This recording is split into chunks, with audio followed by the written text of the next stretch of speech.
제 13장.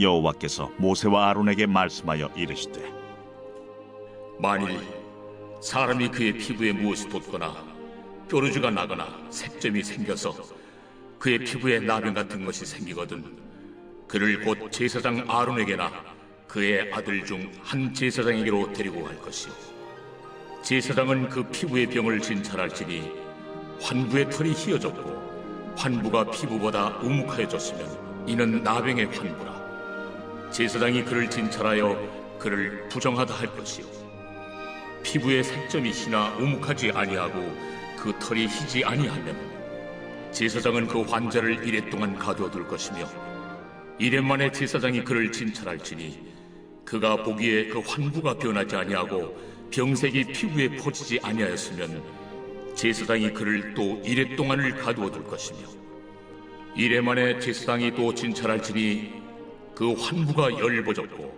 병색이 피부에 퍼지지 아니하였으면 피부병이라. 제사장이 그를 정하다 할 것이요, 그의 옷을 빨 것이라. 그리하면 정하리라. 그러나 그가 정죄한지를 제사장에 보인 후에 병이 피부에 퍼지면 제사장에게 다시 보일 것이요, 제사장은 진찰할지니 그 병이 피부에 퍼졌으면 그를 부정하다 할지니라. 이는 나병입니다. 사람에게 나병이 들었거든 그를 제사장에게로 데려갈 것이요, 제사장은 진찰할지니 피부에 흰점이 돋고 털이 휘어지고 거기 생살이 생겼으면 이는 그의 피부에 오랜 나병이라. 제사장이 부정하다 할 것이요, 그가 이미 부정하였은즉 가두어두지는 않을 것이며, 제사장이 보기에 나병이 그 피부에 크게 발생하였으되 그 환자의 머리부터 발끝까지 퍼졌으면 그가 진찰할 것이요, 나병이 과연 그의 전신에 퍼졌으면 그 환자를 정하다 할지니 다 휘어진 자인즉 정하거니와, 아무 때든지 그에게 생살이 보이면 그는 부정한즉 제사장이 생살을 진찰하고 그를 부정하다 할지니 그 생살은 부정한 것인즉 이는 나병이며, 그 생살이 변하여 다시 휘어지면 제사장에게로 갈 것이고, 제사장은 그를 진찰하여서 그 환부가 휘어졌으면 환자를 정하다 할지니 그는 정하리라. 안녕하세요, 근숙가족 여러분. 오늘 매일 말씀을 전할 이몽아 전도사입니다. 오늘 저희가 함께 보실 본문 말씀은 레위기 13장 1절부터 17절까지의 말씀입니다. 오늘부터 다음 주 수요일까지 이 나병과 관련된 묵상이 계속해서 이어질 것입니다. 레위기 말씀을 묵상하다 보면 오늘 2023년에 이런 것까지 묵상해야 돼 라는 포인트들이 몇 가지 있는데, 그 중에 하나가 이 나병과 관련된 내용이 등장할 때가 아니지 싶습니다. 그런데 이 나병과 관련된 묵상은 사실 굉장히 중요한 묵상입니다. 왜냐하면 이것을 죄와 연결되어서 우리가 묵상하고 이해해야 되기 때문입니다. 그래서 뭘 이런 것까지 묵상해야 돼 라고 나병이 나오면 이렇게 넘기거나 덮지 마시고, 하나님이 이 말씀을 통해 우리에게 주시고자 하는 메시지가 무엇인가 라고 기대하고 갈망하시면서 사실 굉장히 처절하게 묵상해야 되는 말씀 중에 하나라고 생각됩니다. 레위기 전체 주제를 계속 생각해 보면 하나님이 계속해서 거룩에 대해서 말씀하고 계시다는 것을 알 수 있습니다. 하나님께 드려지는 거룩한 예배, 그리고 거룩한 삶에 대해서 말씀해 주시는 것이 레위기의 주제고 핵심이죠. 오늘 본문 이 13장부터 이어지는 이 나병과 관련된 묵상은 이 거룩을 우리가 깨달아야 된다라고 한다면 뗄래야 뗄 수 없는 관계입니다.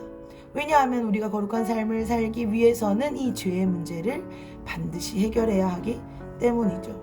그러니까 이 말씀 묵상해야 합니다. 아멘. 그래서 우리 함께 이 말씀을 갈망하면서 묵상하셨으면 좋겠습니다.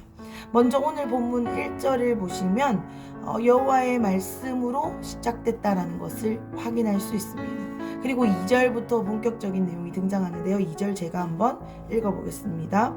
만일 사람이 그의 피부에 무엇이 돋거나 뾰루지가 나거나 색점이 생겨서 그의 피부에 나병 같은 것이 생기거든 그를 곧 제사장 아론에게나 그의 아들 중 한 제사장에게로 데리고 갈 것이요. 아멘. 오늘 말씀이 이렇게 시작되고 있습니다. 나병과 같은 것이 생기면 제사장에게로 데리고 와라 라는 말씀이 2절 말씀입니다. 여기서 나병이라고 표현된 것은 전염성 피부병이라고 이해하시면 좋겠습니다. 이 전염성의 의미가 강조되고 있기 때문인데요. 어쨌든 원어로는 짜라트라고 합니다. 이것은 내려친다라는 의미가 있습니다. 누가 내려칠까요? 바로 하나님이시죠. 하나님이 내려친 병이다 라고 하니까 이스라엘 백성들이 당연히 이것을 굉장히 두려워하고 또한 부정한 것으로 여길 수밖에 없었습니다. 그래서 이것을 저주로 여겼죠. 하나님과 이 부정하다라는 단어를 설명할 때는 하나님과의 관계가 끊어진 상태, 하나님께는 나아올 수 없는 상태를 보고 우리는 부정하다라고 합니다. 그러니까 그들에게 이 나병에 걸렸다라고 하는 것은 정말 치명적인 상태가 됐다라는 의미이죠. 그런데 오늘 말씀을 보면 나병 같은 것이 생기면, 그러니까 다시 말해 확실히 나병이 아니라도 그러한 위험 요소, 의심 요소가 있으면 즉시 제사장에게 가서 알리라 라고 말씀하시고 계십니다. 나병이다 라고 만약에 이 결과가 나버리면 이제 인생이 끝나고 쫓겨나는 것인데, 하나님이 이 말씀을 통해 작은 의심거리라도 있으면 나아가라 라고 말씀하시는 이유가 무엇일지 우리가 생각해 보면 좋겠습니다. 숨기고 싶지 않았을까요? 숨기고 싶었을 거예요. 이거 들키면 안 돼 라고 숨기고 싶었을 것입니다. 그런데 제가 아까 말씀드린 대로 이 나병이 죄와 관련돼서 우리가 묵상하는 중요한 이 상징이기 때문에 우리가 죄와 관련해서 묵상해 본다면 이 말씀 속에서 우리는 이러한 의미를 찾을 수 있습니다. 우리가 이 죄로 여겨지는 이러한 작은 의심의 요소들을 숨기고 가두고 안 돼, 들키면 안 돼가 아니라 그것들을 가지고 빛 가운데로 나아가야 한다라는 것입니다. 우리가 다른 사람이 짓는 죄에 대해서는 굉장히 민감합니다. 그렇죠. 그런데 내가 짓는 죄에 대해서는 굉장히 가볍게 여길 때가 많습니다. 제가 부끄러운 고백이지만 이 방금 말씀드린 이 내용이 누구보다 제게 잘 적용되는 사람입니다. 내가 이건 어쩔 수 없었어. 이거는 죄라고 보다는 이거는 상처야. 이거는 아니야 라고 저에 대해서는 관대하고 다른 사람에 대해서는 굉장히 인색한 경우, 민감한 경우가 사실 죄송하지만 저는 굉장히 많습니다. 그런데 오늘 이 2절 말씀을 통해 확인할 수 있는 것은 하나님께서 이러한 죄의 요소들이 있다라고 한다면, 우리가 죄로 의심되어지는 무언가가 우리의 내면에 있다라고 한다면 그것을 빛 가운데로 가지고 나와야 한다는 것이죠. 가장 먼저는 누구에게 나와야겠습니까? 하나님께로 나아가야 합니다. 하나님께 죄의 문제를 가지고 나와서 이것을 가지고 하나님과 씨름해야 합니다. 이것을 가볍게 여기고 그냥 뾰루지 정도니까 괜찮아, 이 정도는 괜찮아가 아니라 뾰루지만 보여도 하나님께 이것을 가지고 나아가서 씨름해야 합니다. 이것이 가장 우선되어야 할 일입니다. 주님께 물어야죠. 그리고 또는 우리에게 허락된 영적인 가족들에게 이것들을 가지고 나아가 도움을 구해야 한다라는 것입니다. 아멘. 이어지는 3절 말씀부터 보시면 제사장이 진단하는 내용이 9절까지 이어지는 것을 알 수 있습니다. 이렇게 뾰루지든 나병으로 여겨지는 무언가의 요소가 있을 때 제사장에게로 나온 그 자를 향해 이제 진단하는 내용이 이어지는데요. 어떻게 진단하냐면, 만약에 환부에 털이 휘어졌고 파였으면 즉시 나병으로 진단에 그를 부정하다 여깁니다. 그런데 애매하게 휘어지지도 않고 파이지도 않았으면 진단을 보류하고 7일 동안 따로 격리를 시킵니다. 그리고 일주일 후에 다시 불러서 다시 그를 세밀하게 진찰해 봅니다. 이 제사장이 막 화려한 에봇을 입고 굉장히 뭐 특권층 같이 보이지만 막 보석이 박힌 옷을 입은 것처럼 보이지만 사실 제사장이 섬기는 일들을 보면 피를 뿌리고 이 나병을 환자를 진찰하고 하는 일들을 하는 것들을 우리가 확인할 수 있죠. 어쨌든 다시 그래서 이것들을 진찰하는데 7일 동안 아무런 변화가 없으면 이제 너는 다 나았어가 아니고 또 7일간 격리시킵니다. 그리고 또 일주일 후에 불러서 여전히 번지지 않았을 경우에는 그때 나병이 아니라고 진단을 내리죠. 그런데 이후로도 이제 진단이 나고 나서도 뭔가 변화가 있고 다시 뾰루지 같은 게 올라온다 라고 한다면 다시 즉시 제사장에게 보고해야 한다고 하나님이 알려주고 계십니다. 하나님 엄청나게 자세하게 이러한 규칙들을 알려주고 계시죠. 무슨 말이냐면 지금 이 환부가 확실하면 이게 완전히 확실하게 나병의 증상이다 하면 나병이라 진단이 되는데 확실하지 않을 때는 이 진단을 보류하면서 계속 살펴봐야 된다는 것을 이렇게 구체적인 방법으로 알려주신 것입니다. 이것을 우리의 모습과 비교하면서 한번 생각해 보면 좋겠습니다. 우리가 살다가 짓는 많은 죄들이 있습니다. 이것은 확실한 죄다. 누가 봐도 확실하다라고 했을 때는 죄로 확 인정이 되어지고 그것을 죄로 여깁니다. 그런데 애매할 때가 있죠. 이것이 죄인가 아닌가 헷갈릴 때가 많이 있다라는 것입니다. 그런데 오늘 말씀이 그것을 어떻게 우리가 판단해야 될지 알려주시는 저는 귀한 말씀이라 생각이 됩니다. 우리가 죄인지 아닌지 헷갈릴 때, 내가 이거 맞나 아닌가 헷갈릴 때 우리는 오늘 말씀의 기준으로 우리는 이 죄의 여부를 확인해 볼 수 있습니다. 5절을 제가 다시 한번 읽어보겠습니다. 이래 만에 제사장이 그를 진찰할지니 그가 보기에 그 환부가 변하지 아니하고 병색이 피부에 퍼지지 아니하였으면, 여기까지 읽겠습니다. 아멘. 이 두 가지 기준이 있어요. 이것이 바로 부정한 것으로 죄로 여겨질 것인가 안 여겨질 것인가. 먼저 첫 번째 진단 기준은 환부가 변했냐 안 변했냐 하는 것입니다. 제사장들이 그들을 격리시켰다가 다시 살피고 격리시켰다가 살핍니다. 한마디로 계속해서 무엇을 살핀다라는 것입니까? 변화가 있는지 없는지 살핀다라는 것이죠. 우리도 마찬가지입니다.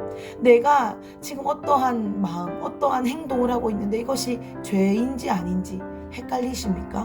그렇다고 한다면 우리가 우리 안에 이 일로 인해, 이 사건으로 인해, 이 행동으로 인해 어떤 변화가 일어나는지 살펴보고 점검해야 합니다. 내가 하는 행동, 내가 하는 말, 내가 하는 어떤 이 상황을 통해 내가 하나님과 더 가까워지고 있는지, 아니면 반대로 하나님과 점점 멀어지고 있는지 우리는 점검해 보아야 합니다. 오늘 말씀을 보면 변화가 없으면, 한마디로 하나님과 관계가 멀어지지 않으면 그것을 죄로 여기지 않고 어떠한 어려움, 여러 가지 다른 것으로 비교해 볼 수 있습니다. 그러나 우리 안에 하나님과의 멀어짐이 있다. 아니면 또한 우리 마음에 이 하나님으로부터 하나님을 의심하게 되는 마음이 더 든다. 누군가를 미워하게 된다. 하나님으로부터 오지 않은 선한 마음이 아닌 부정한 마음이 계속 든다라고 한다면 이것은 죄로 여겨져야 한다라는 것입니다. 호르몬 때문에, 지금 순간 기분 때문에, 나 지금 갱년기 때문에, 나 사춘기 때문이 아니고, 내가 내 안에 일어나는 어떠한 변화들로 인해 내가 점점 하나님과 멀어지고 있다라고 한다면 우리는 그러한 일어나는 변화에 주목하며 집중해야 합니다. 왜냐하면 이미 변화가 일어난 상태에는 이미 그것이 하나님과 멀어진 변화가 이미 내 안에 느껴진다라고 할 때에는 이미 징조로, 그 나병으로 변화된, 이미 많이 진전된 상태이기 때문입니다. 이거는 작은 것이기 때문에 아닐 거야. 이거는 죄인지 아닌지 별로 중요하지 않을 거야가 아니라 우리 안에 우리를 스스로 점검하는 일이 날마다 필요합니다. 그렇기 때문에 말씀 묵상이 필요하고, 그렇기 때문에 기도의 시간이 필요하고, 그렇기 때문에 하나님과 나와의 1대1의 교제의 시간이 필요합니다. 우리 안의 변화를 살피기 위해서 필요합니다. 아멘. 이것이 첫 번째 판단의 기준이 되었습니다. 두 번째 기준은 무엇이냐면 이것이 퍼졌냐 안 퍼졌냐 하는 것입니다. 나병이 다른 몸으로 퍼졌냐 안 퍼졌냐 하는 것이죠. 우리 안에 죄인지 아닌지 헷갈리십니까? 내가 하고 있는 말, 내가 하고 있는 행동, 내가 취하고 있던 어떤 것들이 죄인지 아닌지 헷갈리는 순간이 있으십니까? 그렇다면 이 질문을 우리 스스로에게 던져봅시다. 이것이 다른 이들에게 퍼져나가고 있습니까? 아니면 내 안에 그대로 있습니까? 혹시 이것이 말로, 행동으로 다른 이에게 옮겨지고 퍼져나갔다라고 한다면 그것은 이미 돌이켜야 할만 하는 위험한 상태라는 것입니다. 나병이 이미 진전됐다라는 것입니다. 왜냐하면 이 나병의 특징이 하나 있는데요. 그것은 가장 큰 특징은 전염된다라는 것입니다. 그래서 이 전염은 어떤 전염으로 이어지냐면 이 나병이 나를 무감각하게 만들어서 내 손가락, 발가락 잘리는 것으로 끝나지 않고 이게 퍼졌을 때 다른 사람의 손가락, 발가락이 잘려지게 된다라는 것입니다. 나병의 특징이 전염되고 무감각해지게 만든다라는 것이기 때문인데요. 다시 말해 나만 죄에 대해서 무감각해지고 무기력해지는 것이 아니고 또 다른 누군가를 무기력하고 죄에 대해서 무감각하게 만드는 것이기 때문에 우리는 내 안에 죄인지 아닌지 헷갈릴 때 내가 하고 있는 이 행동, 내가 하고 있는 이 말이 누군가에게 퍼졌냐 안 퍼졌냐를 기준으로 우리를 돌아볼 수 있습니다. 만약에 이러한 것들로 우리가 헷갈린다라고 한다면 이거는 우리가 주님께 씨름하며 나가야 할 기도의 제목들이겠죠. 오늘 이 두 가지 판단 조건을 우리 스스로에게 또 다른 누군가가 아니라 나에게 스스로에게 적용해 봤으면 좋겠습니다. 내 안에 변화가 일어나고 있습니까? 내 안에 하나님으로부터의 관계가 더욱더 친밀해지고 있습니까? 아니면 점점 멀어져 가고 있습니까? 그렇다고 한다면 그것은 죄입니다. 그것이 아무리 사람들 보기에 누군가 보기에 선한 일이라 할지라도 하나님으로부터 멀어지게 하는 것은 죄입니다. 그리고 또 하나 내 안에 일어나는 생각들, 고민들, 염려들이 누군가에게 퍼져나가고 있다면 그래서 또 다른 누군가를 근심하게 한다면 또 다른 누군가를 주님으로부터 멀어지게 했다면 무기력하게 만들게 했다라면 그것은 죄라고 오늘 말씀해 주고 계십니다. 여기까지 말씀을 들으시면 어떤 마음이 드시는지 모르겠습니다. 일단 저는 제가 이 말씀을 준비하면서 굉장한 찔림이 있었습니다. 막 얼굴이 막 말씀을 준비하는데 뜨거워지는 느낌이 들었어요. 왜냐하면 제가 이 두 가지 조건에 너무나도 부합하는 삶을 사는 것 같기 때문입니다. 그래서 굉장히 막 이런 내가 이런 말씀을 전하는 게 맞나 라는 생각이 많이 들었습니다. 그런데 하나님은 언제나 우리에게 소망을 주시는 분이시죠. 아마 여기까지 말씀을 제가 읽었다면 이 말씀을 읽고 막 이 괴로움에 휩싸였을 것입니다. 그런데 이어지는 말씀은 정말 놀라운 말씀인데요. 이어지는 9절부터 17절까지의 내용이 그렇습니다. 너무 반전 같은 내용이 이어집니다. 앞선 말씀처럼 흰 점이 돋고 털이 휘어졌는데 거기에 생살이 생기면 이미 부정하여졌기 때문에 더 이상 가두지는 않습니다. 우리 생각 같으면 이미 막 오를 대로 오른 이 나병 환자를 가두어서 아예 추방시킬 것 같은데 생살이 생겼다라는 이유로 그들을 가두지 않습니다. 왜냐하면 생살이 생겼다라는 것은 몸 안에 숨어있던 모든 피부병의 근원이 다 드러났다라는 뜻이기 때문인데요. 이것을 우리의 죄의 문제와 연결시켜 본다면 이렇게 해석되어집니다. 우리 안에 숨겨져 있던 모든 죄들이 다 토해내진 상태, 더 이상 숨겨지지 않는 상태, 그래서 막 다 드러날 대로 드러난 상태가 된다라고 한다면 우리가 오히려 기회를 받을 때가 되었다라는 놀라운 반전의 이야기라는 것입니다. 다시 말해 우리의 죄가 숨겨져 있고 죄인지 아닌지 헷갈리면서 그냥 나는 괜찮아 라면서 괜찮은 척하면서 지내는 그 순간보다 우리 안에 있는 모든 숨겨진 죄가 다 드러나서 이제 나는 죽었구나, 이제 나는 끝났구나, 더 이상 소망이 없구나 라고 하는 그때가 오히려 기회의 때라는 말씀이 이 오늘 9절부터 17절까지의 내용이라는 것입니다. 아멘. 너무 놀랍지 않으십니까?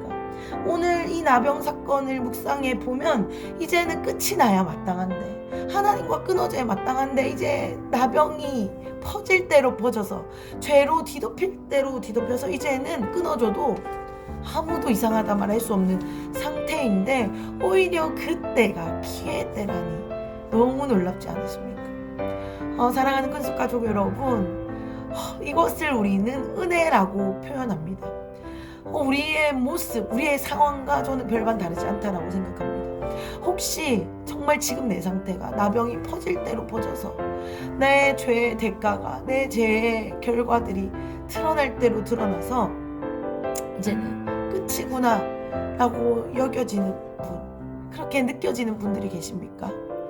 그리고 숨겨지지 않는 나의 죄성 때문에 이제는 더 이상 착한 척도 되지 않고 더 이상 좋은 사람도 되지 않고 이제 나의 숨겨져 왔던 우리의 모든 죄성들이 드러날 대로 드러나서 이것 때문에 어찌할 줄 몰라 고민하고 계시는 분들이 혹시 계십니까? 그렇다고 한다면 기뻐하십시오. 기회가 왔습니다. 아멘. 이제 우리는 괜찮은 척, 아닌 척, 멀쩡한 척, 아무 일 없는 척, 깨끗한 척, 거룩한 척 하는 그러한 모습이 아니라 주님 제발 저 좀 살려주십시오. 이제 제가 기회가 왔다라고 하는데 이제 주님께 납작 엎드립니다. 이제 제가 정해질 기회가 왔는데 주님 제발 저를 도와주십시오 라고 고백할 수 있는 기회를 우리가 받았다라는 것입니다. 우리의 모든 죄를 주님 앞에 토설할 때 우리는 부정한 자에서 정한 자가 될 수 있습니다. 다시 말해 하나님과의 끊어졌던 모든 관계를 회복할 수 있는 때라는 것입니다. 말씀을 마무리하겠습니다. 하나님이 우리를 빛 가운데로 초청해 주고 계십니다. 어둠이 드러나고 우리를 숨은 허물에서 자유케 하실 때가 바로 지금 오늘입니다. 이 말씀을 듣다 보면 나는 이 말씀과 상관없는데, 나 헷갈리지도 않고 나 죄도 없는데 라고 할 수 있는 분 아마 한 분도 안 계시리라 생각됩니다. 우리가 죄를 깨닫는 것 자체가 은혜겠죠. 그런데 하나님이 오늘 그런 우리를 향해서 내가 너를 빛 가운데로 초청한다 말씀해 주고 계시고, 오늘 우리가 다 끝난 것 같지만 끝이 아니고 새로운 기회가 있다라고 말씀해 주시는 것이 저는 오늘 이 레이기 말씀이다 생각합니다. 아멘. 소망이 넘치죠.